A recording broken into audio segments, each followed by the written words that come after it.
me to take you on a journey to witness the birth of a great movement in video gaming. A journey through places rich with history, filled with danger, and open for adventure. A journey where a game made by just one person for 5 years jump-started so many people to start making games. Knowing that this game is still so unheard of in the mainstream gaming world is still such an enormous shame. A game with this much heart behind it really is a rarity that we should embrace. For the 2-year celebration of the indie game Searchlight, allow me to tell you the story of not just the godfather of indie games, but simply one of the best games of our time. Yes, I finally get to talk about this one. Cave Story is a 2D action platformer released in Japan as freeware under the name Dokutsu Monogatari, which roughly translated in English means Cave Story. Cave Story is actually a temporary name, but as Pixel went on making the game, he realized that the name really stuck. What's that? What's Cave Story, you might be asking? Who's Pixel, you might be asking? Alright, well let me give you a full disclosure on what this video is intended to do. This is to be the full story behind Cave Story. What I'm going to go over is why this is such an important game in the indie gaming movement, the history and philosophy behind the game's creation, and why it's such a groundbreaking and phenomenal experience. You may want to pause this video right now and grab some popcorn because I have a lot to say and it's gonna be a long one. I have no shame. Cave Story, released in 2004, was created by Daisuke Amaya, who also goes by the name Pixel. He did everything in the game, including the programming, designing, creating the music, characters, story, everything, all by himself. There's a specific reason why Cave Story isn't considered just a great game, but one of the most important and influential games of the past generation. And not just for the indie community. Nowadays, it's not entirely unheard of to hear that 1 or 2 people have developed and distributed a great influential game all by themselves. On top of the technology and resources getting a lot cheaper and more accessible to the public, there's now plenty of venues to get the word out about your game. The thing that was so remarkable in 2004 is that it was hard to believe that one person was able to create a completely original, full-fledged, 6-hour adventure that could stand next to the likes of a Super Mario or a Metroid. It's not to say that an indie gaming scene wasn't there. Small dev teams distributing their games independently certainly happened pre-2004, such as games made for Newgrounds or the Adventure Games Studio. But for the most part, these small teams distributing their games hadn't really caught on with the public eye yet, and some of the technology was still very limited. The downloadable service Steam had only just started a year before Cave Story released, and the Xbox 360 a year later, and the Wii and PS3 longer down the line. You also have to consider that this is a time even before YouTube. I know, hard to think of, right? Facebook only just started as a private service, and Twitter was 2 years down the line. Outside of a few print magazines and sites just starting out, the social networks were still very limited, so there wasn't as much of a convenient way to get your game recognized for a market that simply hadn't started yet. Cave Story is special because even in this early period of downloadable games, it was one of the first truly excellent full-length downloadable games with its multiple endings, heartfelt story, and retro-style gameplay. More on that later. The biggest reason that Cave Story is such an important game to the indie scene is that in a lot of ways it validated this new emerging market, and perhaps in a small way helped validate the mainstream studios for the same downloadable market. And a lot of small game developers, or if not future game developers, saw Cave Story as an example and went, wow, this thing can be made and published all by ourselves, and we can catch the public eye if we play our cards right. And a bit like a domino effect, more and more game developers started putting out their products for the different systems and platforms and started to build more and more of a market. And Cave Story has become such a big and influential game for a lot of indie developers. Team Meat had considered putting the main character from Cave Story into their game as one of their unlockable extra characters. Which according to Team Meat, Pixel simply didn't want to be involved. Definitely a shame. Since Cave Story was one of the first to really validate the market of indie gaming, that's why it's considered the godfather of the medium. You know, considering that was all the way back in 2004 and it's now 2011, It's ironic to think that the indie scene is still very, very young. At the time Pixel began work on the project, he was still studying programming in college and wanted to make a game just for fun. You know, just something to pass the time, instead of the usual methods of passing the time that aren't just exclusive to college. I know I'm not one to talk here, but nerd! His first intention was to make a game in full-fledged 3D. Unfortunately, at the time, the technology wasn't quite there, and it was much more doable to create something with a retro look to it. Again, this is 1999, when Resident Evil 3, Donkey Kong 64, and Final Fantasy VIII were released, and the mainstream studios were still in the early stages of 3D. So it would have been hard, if not impossible, to have a great-looking 3D game made all by yourself at the time. So instead, he went the retro route. While long into the beta, he decided to show off what he was working on to a friend and dorm mate, No Ueda.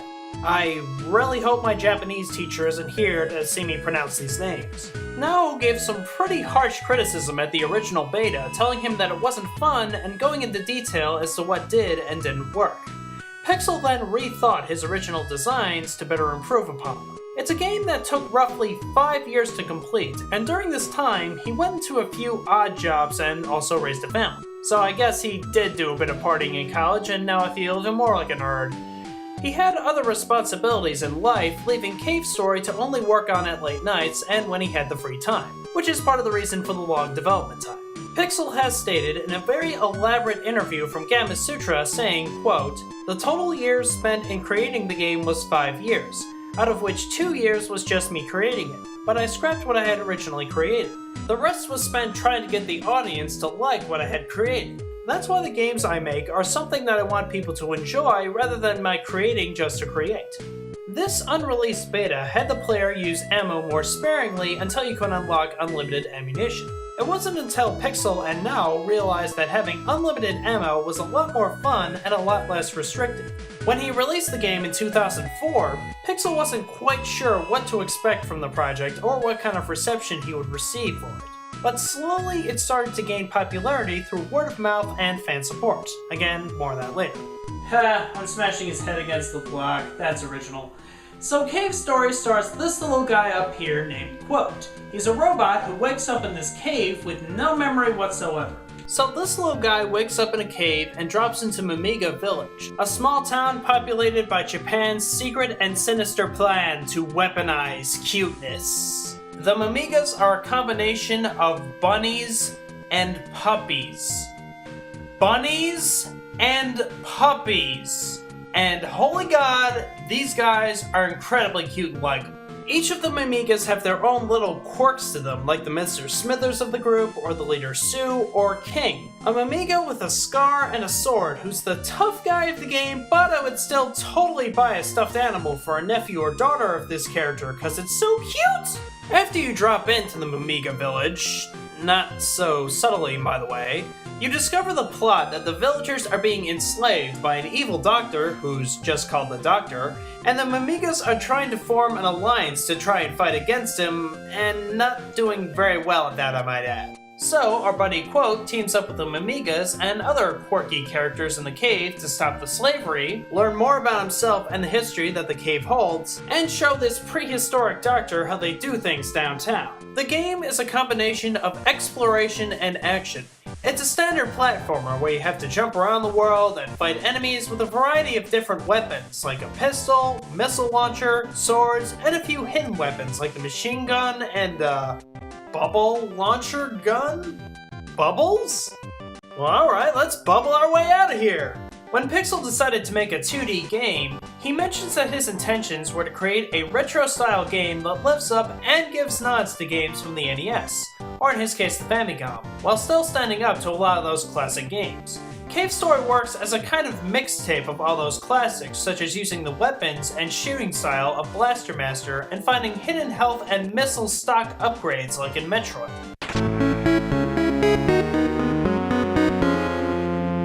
Sound familiar?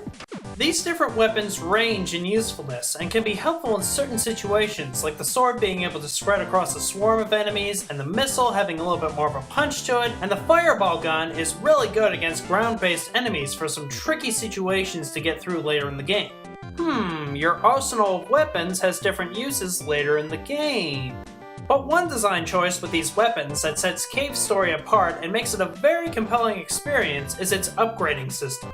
For each of its weapons, it starts out at level 1, and you can slowly upgrade your equipment by blasting the enemies which leave behind sparkling triangles. A possible link towards another Nintendo game? I have no shame. If you gain enough of these triangles, your weapon levels up and has more power to it. However, if you get hit by an enemy, not only do you lose a little bit of health, but you also lose power to your weapon and have to collect more triangles to power back up. Although Pixel intentionally made the level design work so you can sneak by enemies no problem, it's a cool risk and reward system that encourages you to dive right into the action and rewards the player for taking on the enemies with your upgraded machine gun that you earned to hear the sweet sound of the baddies being mowed down in your sweet victory. Also, a little side note about that machine gun that you probably just upgraded. You can shoot it directly below you and you can hover for a few seconds. Along with a nice sense of freedom of just gliding along the level, it's definitely useful to get through some of the trickier platforms and enemies. To progress the story, you'll mostly be going through linear paths to try and get an item, look for amigas, rescue friends, or stop some enemies. While most of the game is about navigating these corridors and avoiding the enemies and obstacles, it's often broken up with many different boss battles. And I do mean many. You seem to run into a boss every 10 or 20 minutes in this game. And the bosses are sometimes reoccurring, like Balrog, a persistent henchman whose character design was inspired by a bar of soap. So technically you could blast away at the soap with your bubble gun to help out the bunny-puppy hybrids against the evil doctor with a powerful crown inside the large cave. Oh, video gaming. There are also a few other boss battles in this game that have some very elaborate planning behind them, like the giant frog or battling the huge tank. The boss battles help break up the shooting and add a lot of variety and work great for the pacing. Just the right amount where you're into shooting and going through the corridors, that it's a boss battle, then the shooting feels a lot more fresh again. These boss battles range in difficulty, obviously fitting with the game's well-balanced difficulty curve. Again, some of the weapons work better than others for different baddies, but not to the point where you have to look it up on GameFAQs for hidden weapons to figure out how to beat them. So while Cave Story is a mostly linear game, that's not to say that it doesn't have its hidden secrets and goodies. Cave Story itself has 3 different endings to it: a bad ending, a good ending, and a best ending. In order to get the best ending, there are parts where you have to ignore certain people, find some hidden items, and make sure that one key person in the story stays alive. This also means you'll have to go through the Hell level, and trust me, this thing is very appropriately named the Hell level. As of right now, I haven't had the chance to beat this incredibly hard test of your ability to play Cave Story. Deciding to take this hidden path opens up new things in the story regarding the main characters. But you definitely shouldn't feel like you have to take this main path. If you take the regular good ending, it's still a satisfying conclusion to the story. And you can always decide to skip the Hell level and just go after the regular good ending. It isn't terribly cryptic to figure out, but again, if you're stuck, there's always the internet. And there's no shame in that, right? I'm no less of a man because of it, right? Alright, now that I've talked your ear off about the design choices, let's talk about the real heart of the game right there in the title: the story. Throughout the game, you run into a variety of characters with funny traits and lines, like Curly Brace, a quirky rogue robot who wants to protect the Amigas, and I do indeed mean quirky in every sense of the word; Misery, the Doctor's sidekick, who never really seems to want to fight you. Yeah, you better run before I bubble you to death! A group of scientists who've been betrayed by the Doctor, and the various Mimigas, which I mentioned earlier. The overall theme of the game, as you might be able to tell, is animal cruelty. The game takes a highly sympathetic look at how humankind abuses the world and the people around them for power. But how Cave Story works with this theme really feels fresh and hits home. The tone does have its lighthearted moments and makes you really care about who the characters are and what's happening. Pixel obviously spent a lot of time giving the world and its characters a detailed backstory. As you go on, you'll slowly understand what's going on when you're thrown into the middle of this war. And I do mean war. One thing that really struck me the first time I played the game is while there are lighthearted moments, is how dark and brutal the story can get. When our hero isn't just battling random enemies through corridors, he's forced to go through battles he's not going to want to fight. The game does not screw around. There are consequences that happen in this game that are such rarities for the retro scene, except for perhaps the Final Fantasy series. And yes, that is a bit of a hint as to what happens. Some of the actions that you have to do in this game are devastatingly heartbreaking. What makes the story really stand out amongst the crowd, and especially as a retro game, is while it does have a standard defeat the bad guy scenario, what the bad guy does to your friends and the world as a whole makes the villain even more villainous, and makes saving the world all that more rewarding. It means a lot more to beat the bad guy at the end of your journey, and it's also interesting to see how the different characters react to such a villain, especially Misery, which I won't give away here. The story is one of the strongest parts of the game, and it wraps itself very nicely. It has a great sense of closure, focus, and pacing. It's as heartwarming as it is heartbreaking, funny as it is sad. It's one of those rare stories that balances comedy and tragedy and still remains a great adventure. On top of that, the fact that you're doing a lot of the actions in the game instead of it just being a cutscene makes it all the more strong as a video game story. There's a reason why story is in the title, folks, and that's because the story here is really, really strong. You see, the Doctor in the game isn't just rounding up the Mimigas for slavery and his personal use. What happens to the Mimigas in the game... Alright, now we gotta get into the spoiler section of the video. Now, I understand that this video is going to be watched by people who already know Cave Story and some who never heard of Cave Story before. So what I'm going to do, and borrow a tagline from a different reviewer, is that I'm going to put this image right down here. Whenever you see this image, that's when the spoilers are going to be on, and I'll put them away when all the spoilers are done. And for those of you wondering, yes, that is indeed Terry Kavanagh sporting 3D glasses. Styling! So, how the Doctor plans to use the Mimigas is to make them eat what's called red flowers. You hear about these red flowers early in the game, hearing that it could possibly kill the Mimigas once they eat it.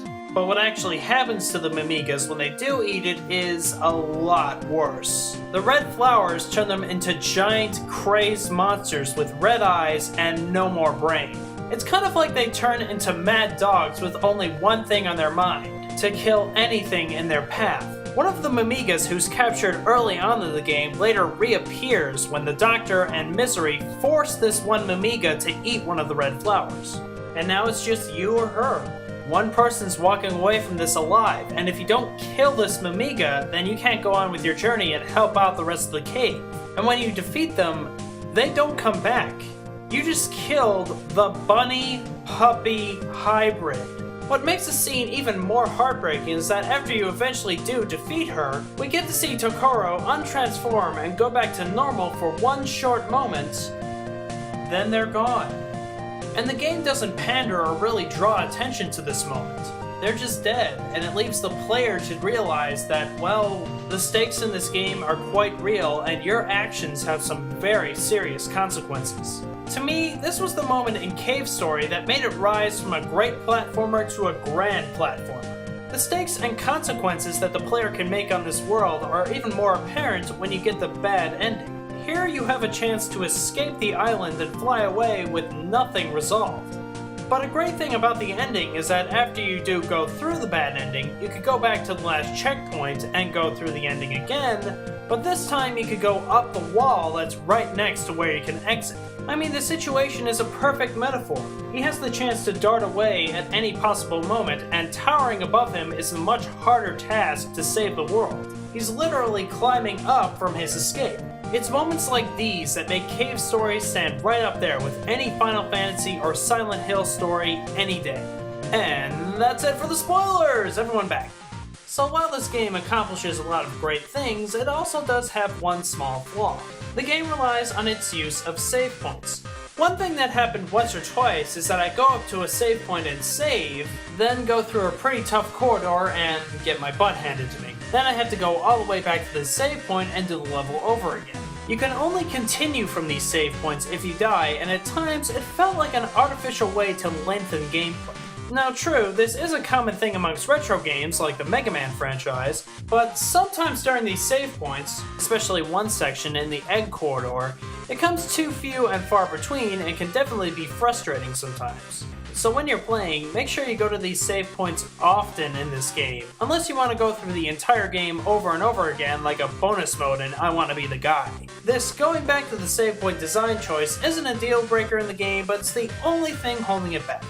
So the design of the game and the story are both well executed, but how's the presentation? The first time I played through the game, I wasn't quite as impressed as maybe I was supposed to be. My first impression is that the backgrounds were a bit generic. They always loop in a pattern, and it always seems to be that one same texture for a lot of them. However, it was actually deliberately designed that way. Pixel has said that he made the backgrounds look like that so it would be able to show off the main characters and they would stand out more in the world. Which is appropriate because the characters show a great amount of charm, detail, personality, and especially imagination to them. Aw, look at the cute tombstones. And this is one of those games where you can really sit down and notice the nice little touches that he added with the graphics. Like after you hit the top of the ceiling, you see little bits of yourself fall off from the top. And a lot of the animations and characters have those nice little touches that really make it stand out and really shows he paid close attention to detail. But one of the big key parts that makes Cave Story such a joy to experience is that truly amazing soundtrack.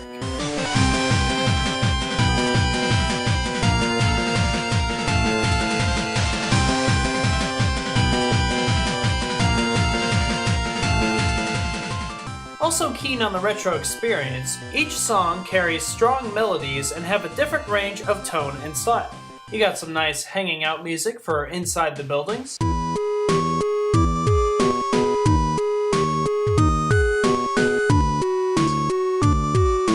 Hard-boiled boss battle music.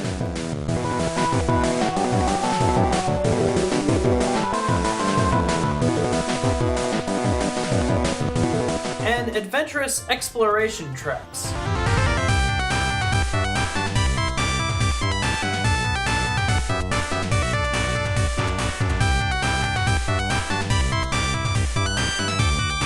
To create the specific sounds that he wanted for the game, Pixel created his own software from scratch called Pixtone Collage.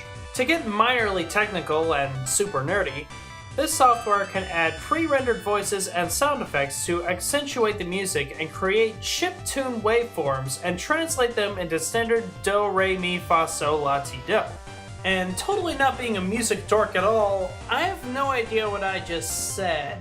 For each of the songs, it took him about 3 days to think of a track, again all by himself, showing a great range for the entire game. Don't be surprised later on if you find yourself downloading the soundtrack for your iTunes or finding a clever remix. And trust me, there's plenty of good findings. One from the band Rare Candy, another from Vernie and Process, and even a full-length remix project spanning 3 discs with original cover art. Fairly recently, there's even a metal version done with the soundtrack. It sounds amazing, definitely seek it out. You can also find some really lovely piano medleys of the game done by both Wedge of Cheese and German Sea Bass. Some of these medleys and remixes are being heard in this video. Like I've said before, this game was released in 2004 as freeware, so for the original version, you can find this version of the game from the single best source for all things Cave Story called What Else? Cavestory.org. This is a place where fans can share their fan art, cosplay, strategy guides, discuss on forums, everything. The website has the original game with a large range of different language patches and ports. Just to name a few, you can play this game on the PC, the Mac, the PSP, Linux, the Xbox, and even a graphing calculator. I don't know how they made that possible, but if you want to go through Cave Story while going through a boring lecture in math class, well, you can do it now. Not that I condone such acts. There's also a healthy range of different language patches for this port. It's a real testament to the universal nature of the game to how it's been translated in so many different ways. The English translation comes from Aeon Genesis, the same organization that translated Clock Tower, La Mulana, and Star Fox 2, among other games, the Cave Story patch being the most popular. Oh, and by the way, it is freeware, so definitely no guilt when downloading this game. Without these dedicated fans making all these patches and spreading the word about the game, chances are nobody would have even heard about the game, and possibly there wouldn't even be a Bit Trip, Super Meat Boy, or Minecraft to a certain degree. Pixel owes a lot to these dedicated fans who made the game so accessible outside of Japan. But the game really isn't just freeware anymore, which brings us to a topic which I actually haven't had a chance to talk about in this show. The Nintendo Wii. In early 2008, Pixel was approached by Nicalis producer Tyrone Rodriguez to produce a shiny new WiiWare version of the game. Nicalis is the same company responsible for the upcoming port of La Mulana and are also known for Night Sky, a silhouette chill platformer that's for another day. The philosophy that the company had with the port of Cave Story was to have the game be as faithful to the original as possible with a few improvements and a more detailed art style. To get a little bit technical, the original Cave Story was designed with a resolution of 320 by 240. What you may or may not know is that the Wii supports 640 by approximately 480. And what that has allowed us is to take the original character from Cave Story and add a significant amount of detail. The main character now, for instance, compared to the original artwork, he now has hair, he has a green scarf. You can really make out the details on the character. It just brings the game a whole new dimension of life. This new style is very minimal to the original sprites while staying true to it. Pixel got to oversee all the new changes and touches to the game and improve on all the little things they added. But what's really great about the Cave Story WiiWare version is that it has a feature that allows you to change the graphics and music from the original to the new features. So if you want to go old music and new graphics, or vice versa, you can do that. The port also comes with a variety of extra modes and challenges that are unlocked after you beat the Hell level. It was kind of disappointing to find out they had to unlock the Hell level in order to get it, but there's some nice little extras to have if you beat it. Full disclosure here, I played the entire game for this review on the Wii, and the first run-through was done with the Wiimote. I wouldn't recommend it because the C button on the back can be awkward to scroll through the different weapons. Then I tried the GameCube controller, and oh yes, does this work so great with this game. The joystick, grip, everything works a lot better, and it's easier to scroll back and forth between your different weapons. The classic controller is supposed to work well from what I heard on the internet, take that what you will. It's currently available for the WiiWare for 1,200 Wii points, or $12 US, and is absolutely worth the download. So with the version now released on the WiiWare and received moderately successful, Nicalis kinda went a little port crazy with the same version. There's also a DSi version of the game that includes a map screen on the bottom and a jukebox. And the game is also available for the Mac App Store under the name Cave Story Plus. Both ports contain the same game as the WiiWare version with the same features, but the Mac version has an added level called Wind Fortress. Both of these versions are available for a bit cheaper than the WiiWare version for $10 US each. I would ask why this game was ported to the Mac first, a much less popular gaming platform, while they're still working on the Steam version for the PC, but at the same time, we finally get an exclusive for the Mac, and the PC people are gonna have to wait! Oh, look at that! Look at that! Cave Story Plus, available on Mac only through the App Store, and you PC guys are gonna have to wait, huh? What you gonna do? You have to wait now! It's your turn, huh? What you gonna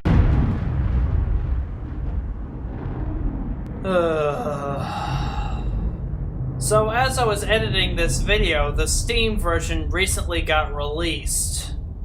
But speaking of exclusive, in the midst of some other random video game that I'm sure nobody's ever heard of or is even talking about at this time, Nicalis teamed up with NIS America to bring us a full 2.5D port of the game, having all the features of the WiiWare port and a brand new art style. The reviews have been pretty kind towards this port so far, but unfortunately, me without a Nintendo 3DS, I can't really say anything about it.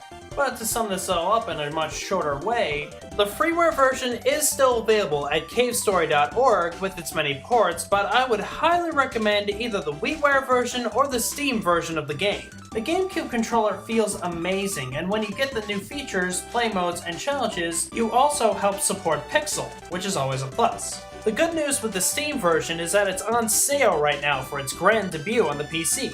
And with Steam Play, it's Mac compatible. That, and there aren't many cheap ways in order to play a gamepad through a Mac, this is coming from experience, so either or, it's up to you.